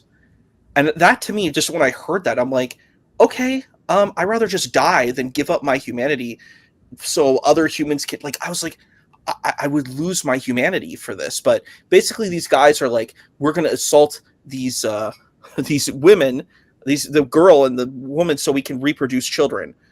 And when I heard that, it made my stomach sink when I saw that. But what happened was there was one man who was good, and this man gives up his life to save the two women, because he said, I will not endorse evil. I will not be an evil person. Even though this is a horrible time and this is a difficult time, I will not become evil because of this difficult situation I'm in. I'm going to hold on to my humanity. And I think that shows a real human. Even when you have very difficult situations, you hold on to your humanity. You don't abuse. There's actually a great Christian movie you might like called Revelation Road. I don't know if you saw that, but it's a, huh? I have not seen it. You should see it. It's on Pureflix. There's a Revelation Road trilogy. It's got wrestlers in it. It's really, really good. It's like probably one of the best Christian films I think out there, like series. But it's like post-apocalyptic, right? And the like the tribulation comes, and then people don't have rules and regulations, so they just can do whatever evil they want. You know what I mean? Yeah. And it's like that's when you see real humanities. Will a person be human when you don't have rules put upon you? Reminds, and that's what I'm looking for right now. Revelation Road. C.S. Lewis, The Great Divorce. Have you ever heard of this book? Have you read this? C.S. Lewis. I have not read it. I've read the Chronicles of Narnia. Okay, well, see, he wrote that, a couple of, like, the screw tape letters, but the Great Divorce is a story about how people, when they go to hell, or not necessarily go to hell, but God's presence leaves, his spirit leaves the earth, and people are left to their own devices, their own desires, their own evil. And it really cuts to the chase as far as what the world would be like without the goodness of God. And it's really good. It's been 25 years since I read it. And I had a book that has it's called The Great Works of C.S. Lewis. And that was just one of the, but anyway, the screw tape letters and other works from Lewis are in there. And that's what you're describing there sounds an awful lot like that. When the goodness of God leaves, his spirit of God leaves this earth, we're left with our own sinful nature, our own evil devices. And this is what Islam is.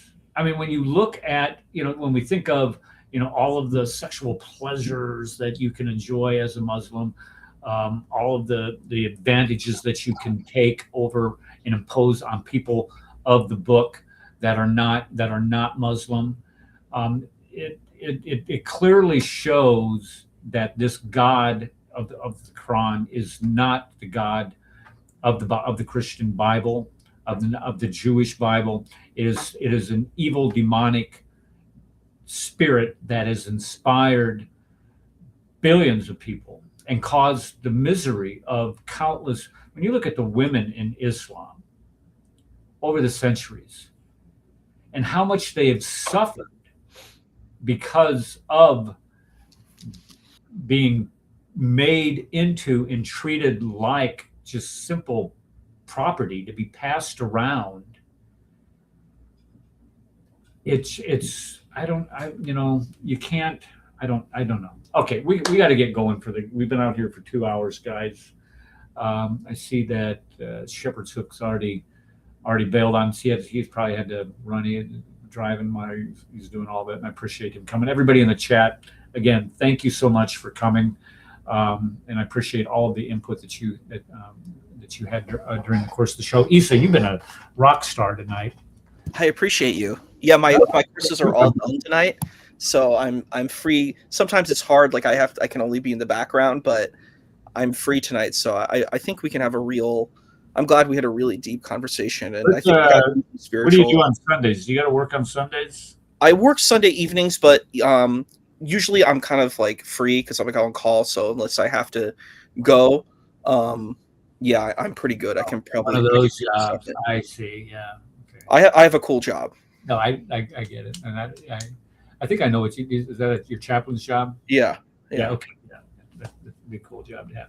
Oh, did you see? Oh, if you look it up, see what Hegseth did today, as far as redefining the chaplain corps. Did you see that today? What is it? Can you give it to me? Well, what he basically said is that the chaplains are going to start focusing more on faith instead of this feel-good counseling that they've been providing. They've turned, and I've known about this, that they've basically turned the chaplaincy into like a social service instead of being what it is originally intended for, is a as guides for God, to keep service members in touch with their faith. And they turned it into something that go ahead and read what he had to say about Oh, it. Hegseth. Yeah, Hegseth said Got it morning or yesterday, I think it was, but it was an announcement that they made. Trump's going to be on tonight, as a matter of fact, here in about an hour. So I better get my popcorn out, get ready to do that. Okay, thank you everybody for coming, and we will see you this Sunday, 5 bells, Central Standard Time. We'll see you then. God bless you. God bless America.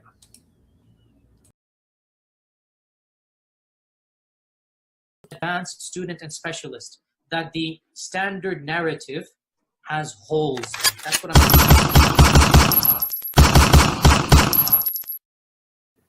that the Muslims were rioting against one another. And as much as we don't want to face the fact, the Muslims were lying sometimes.